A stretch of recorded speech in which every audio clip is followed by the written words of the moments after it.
What's up, guys? Welcome back to Newswave. So yesterday we had some massive news come out, a major delay hitting Nintendo with basically their most anticipated title for the Switch generation. We'll go over that. Also, we did have Sony finally reveal Project Spartacus, this subscription service we've been hearing a lot about since the beginning of this year, and it got some mixed reactions. Guys, if you enjoy these videos, make sure that like button helps that a ton. And if you're new here to the Small Wave channel, make sure you subscribe down below and ring that notification bell so you can keep up to date with all the uploads here on the channel. And we're going to start today with a strange series of events that led from some sort of Sony announcement to Sony is buying FromSoftware. Well, it seemed to start with tweets like this one, for example, that says, PlayStation, take this with a grain of salt. My source is not 100% sure when this will happen. Massive news could come relatively quickly. We're talking about a few hours. Well, a few hours passed, nothing was really happening, but there was speculation running wild on Twitter to the point where it went from, oh, Sony's buying a Japanese publisher or developer, and got to where's Capcom, Square. No, wait, it's FromSoftware. And that actually trended online to where people believed that Sony was going to be buying FromSoftware any moment. Like they were just going to announce it randomly on their PlayStation blog, and it just didn't happen. And I'm looking at this trying to figure out why Sony would even buy FromSoftware. I mean, Bungie makes sense. They explained, we want to have our live services have really an advantage with the knowledge that they've gained. Okay. And then Haven, I'm sure, was just cheap. FromSoftware would be very expensive right now. I mean, Elden Ring, the success they've seen there, FromSoftware is flying high. So I don't really know why they would want to buy them now as opposed to like a year ago. And I mean, Sony's getting all the games anyway for FromSoft release. So again, it doesn't make a lot of sense to me, for me anyway, why they would do that, but who knows? Acquisition talks are constantly ongoing, especially now, so we'll see if any of these rumors end up being correct. Also, it was just a couple of years ago that we had one of the most deflating final game reveals at the Game Awards, and that was Fast and the Furious Crossroads. And since then it came out and it got crushed with review scores, and it's pretty obvious that the reason it closed out the Game Awards is because a large bag was dropped on Jeff Keighley's doorstep, really in the build-up to the Fast and the Furious movie coming out. Well, now it looks like the game just a couple of years later is being delisted. We can see this posted up over on the website. Update on Fast and the Furious Crossroads. All product sales will end on April 29th, 2022. If you bought the game digitally, it will remain in your library and can be re-downloaded in the future. People are trying to figure out why it's being delisted. My best guess is that all the licensing around these cars, maybe it's Ford, Dodge, whoever, they're expiring. And I mean, would you re-up those deals if you had released this game? It didn't do well critically, and I'm sure it's not even selling well now. So in their mind, it's like, no, we'll just let these deals expire. We'll pull the game down. We'll give a month notice on that. So just giving you a heads up, if for whatever reason you wanted to have Fast and the Furious Crossroads as part of your digital library, I want to act sooner rather than later. Oh, and we did have a bit of an update around the Fortnite no-build mode, which was kind of introduced as, I think, a test by Epic to see if people were interested in it. And then it went away, and then there were rumors that it would be coming back as a more permanent mode. Well, it looks like we have confirmation of that over on Epic Games' website. They say, Fortnite Zero Build, take the offensive in this no-build Battle Royale. The battle has changed. No-build Battle Royale arrives in Fortnite with the launch of Fortnite Zero Build. So I guess the test went well. People seem to respond positively to it, and I saw that online a lot. People were like, wow, this is, I think, better than having to worry about the person you're trying to hit all of a sudden springing up with walls and a whole structure in front of you.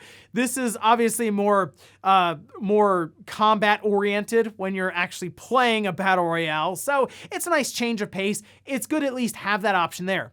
I've not had a chance to test it because there have just been so many games to play, so it's good to know at least now that when I do have a bit of time to check it out, it'll be there. And guys, with some of the quick news out of the way, let's get into the bigger stuff. Let's start right away with a major delay that has hit Nintendo's, I'm just gonna say, most anticipated title for the entire Switch generation. And that's the sequel to The Legend of Zelda Breath of the Wild, or as we all pretty much call it, Breath of the Wild 2. We can see this was posted up by Nintendo over on Twitter with Mr. Aonuma himself coming to us in the video, which they also posted up on YouTube. You can check that one out.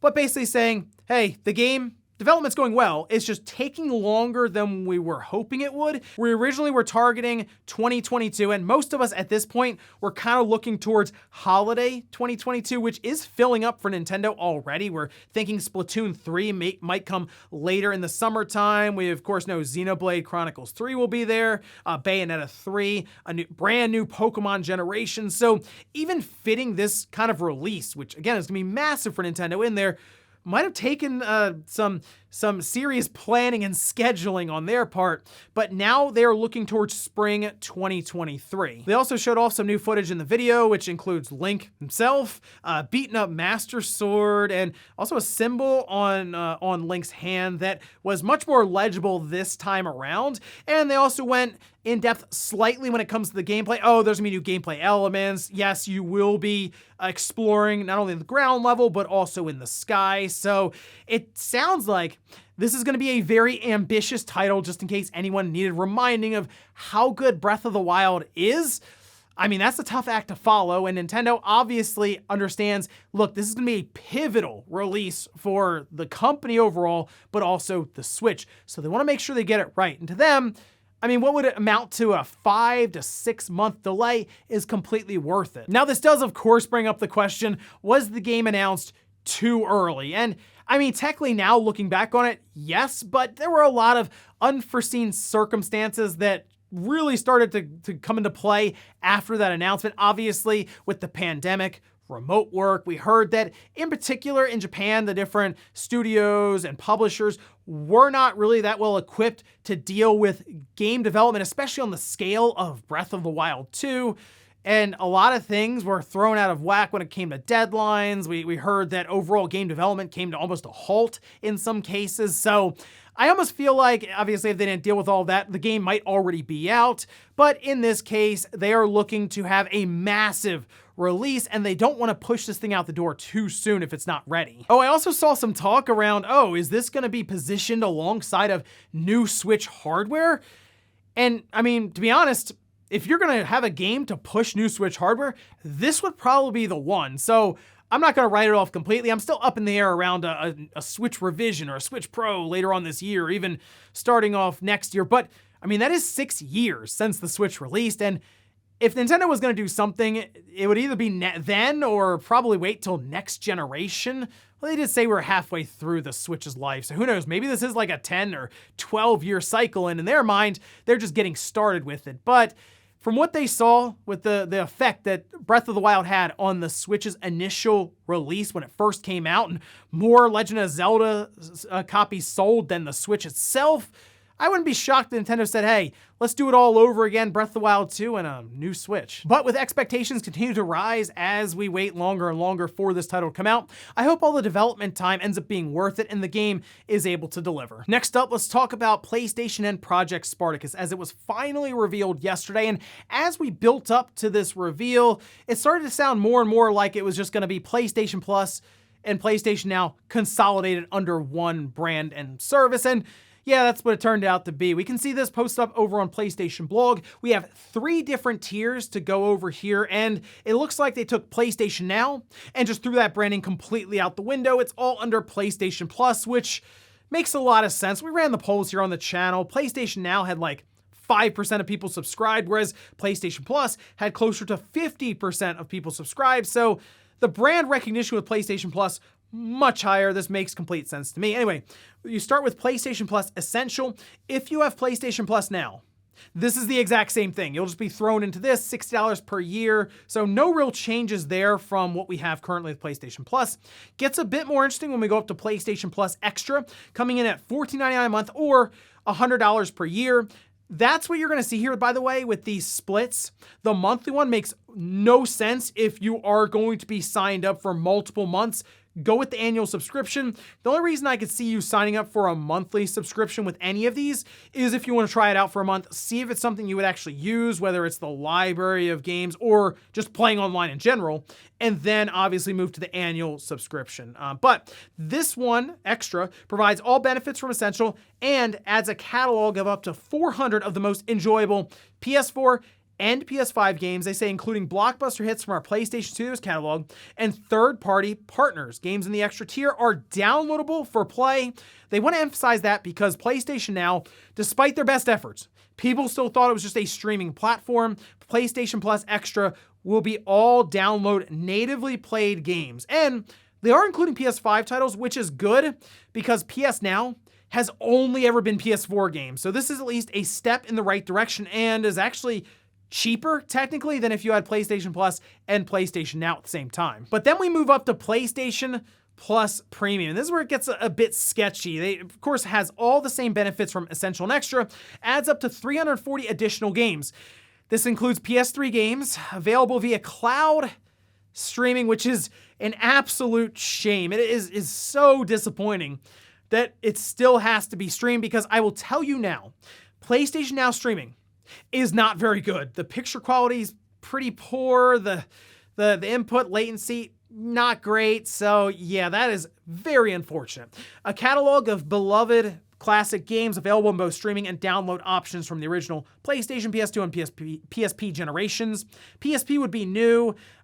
We have PS2 games and I think PlayStation games in PlayStation Now currently, and you can download them to your PS5, play them natively. I'm curious at how many of these older legacy games will be added. Not necessarily PS3, because to me, it's like, I don't really care about PS3 now. It's going to be streamed just like it already is on PS Now. Like, it's kind of, who cares? But a catalog of PlayStation, PS2, and PSP games that are downloadable and you can play natively would be interesting, especially since there were rumors for a while with patents about potential trophy support, which might be kind of interesting to people. There could be some pretty good games pulled from these systems added in. Now, this is also the tier that will have streaming access, say, for PC. So if you want to be able to stream PS4 and PS5 games to your PC, this would be the tier that you would be using. They also mentioned time-limited game trials. Now, we still need more information on this. Is this going to be for, say, God of War Ragnarok when that releases? Will you have a couple of hours to play it and try it out? Will it be available ahead of the release? So this would be a cool way to get a head start on the game and check it out. Maybe your save data transfers over. There's still just a lot of info we need specifically from this tier when it comes to the game selection for older systems like PlayStation, PS2, and PSP, as well as how these game trials are going to work. The pricing, $17.99 monthly. That is higher than the rumored pricing that I think was $15.99. So yeah, not great if you're doing monthly, $120 yearly. If you were someone who was signed up for PlayStation Plus and PlayStation Now, this is the same price as having both of those, just consolidated under one subscription. They do mention some titles that'll be coming to that higher tier. They say at launch, we plan to include titles such as Death Stranding, God of War, Marvel's Spider-Man Miles Morales, Mortal Kombat 11, and Returnal. Returnal is the interesting one here because that'll be about a year after Returnal released. They'll be adding it into their service. And I almost wonder, is that going to be a trend going forward? Let's say God of War Ragnarok comes out in July, just as an example. Does that mean that July 2023, we could see it maybe show up in this higher tier service? See, because that's the biggest criticism here.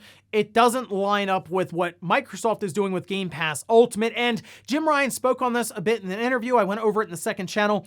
They're not quite sure if that's something that would be sustainable for them in the long run, or even right now, especially. You start taking these games that cost them over $100 million to make and market, and you just drop it into a subscription service that's like $10 a month if you get the annual subscription.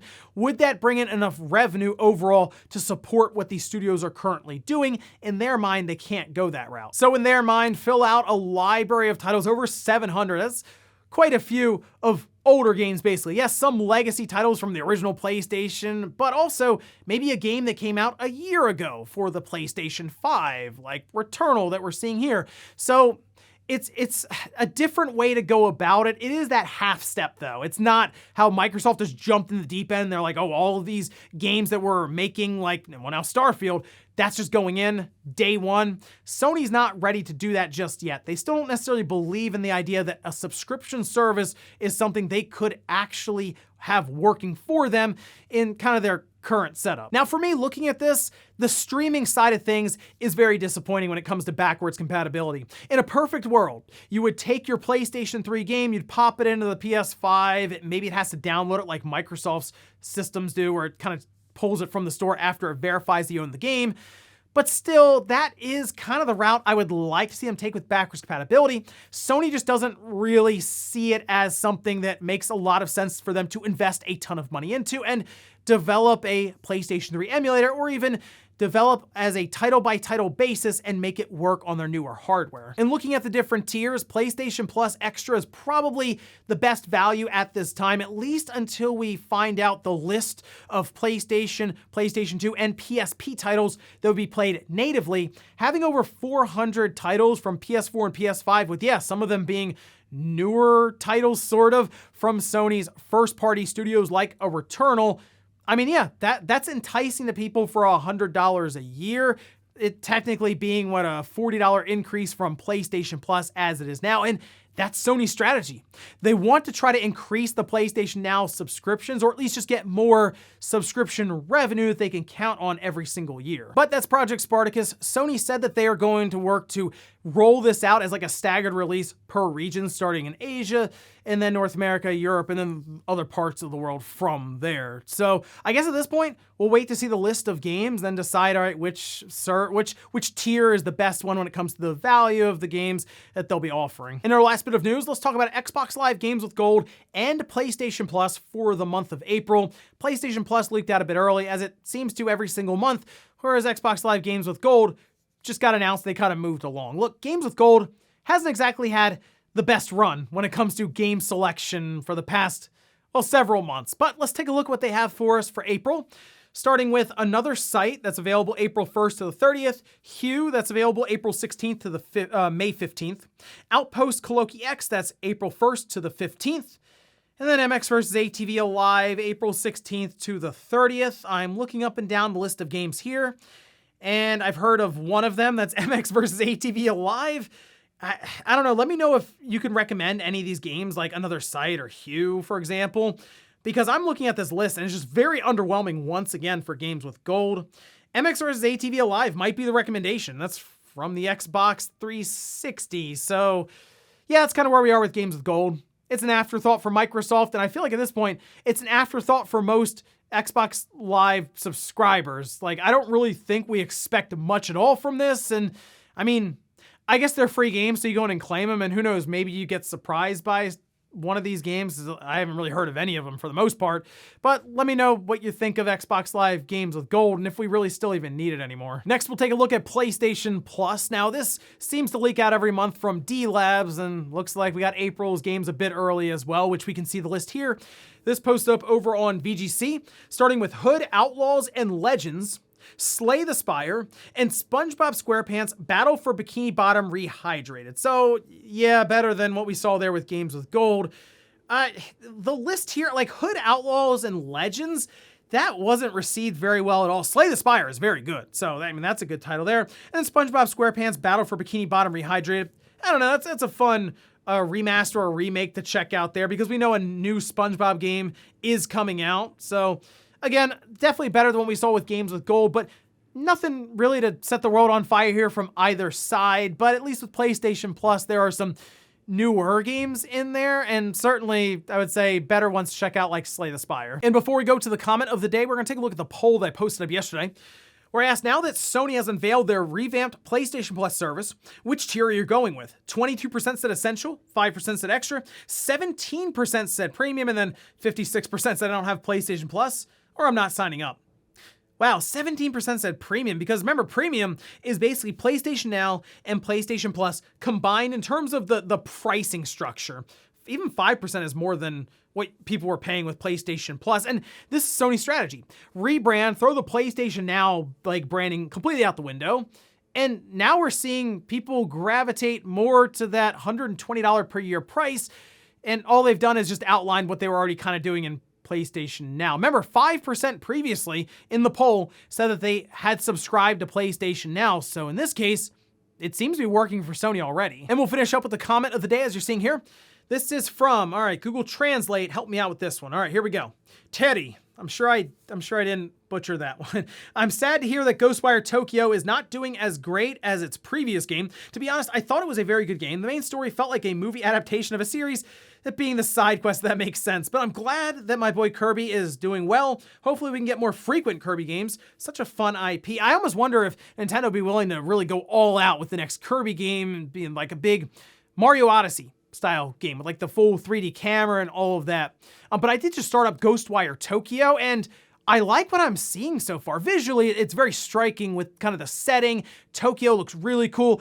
It's like always raining, or it always had just rained, because they do the reflection thing all over the road and all of this. But I kind of like the hand signs and some of the folklore they're tapping into. So I'm like 2 or 3 hours in, but so far I'm liking what I'm seeing with it. And ladies and gentlemen, that's gonna do it here for Newswave. If you enjoyed this video, guys, hit that like button, really helps out. If not, hit the dislike. Leave comments down below about everything we talked about here today. Was the revamp for PlayStation Plus and PlayStation Now with 3 different tiers. Let me know if you're signing up for them or your thoughts on this new subscription service. Then what about the delay that's now hit The Legend of Zelda Breath of the Wild 2? Are you surprised that it's falling out of 2022 into 2023? Thanks guys for watching, and I'll see you next time.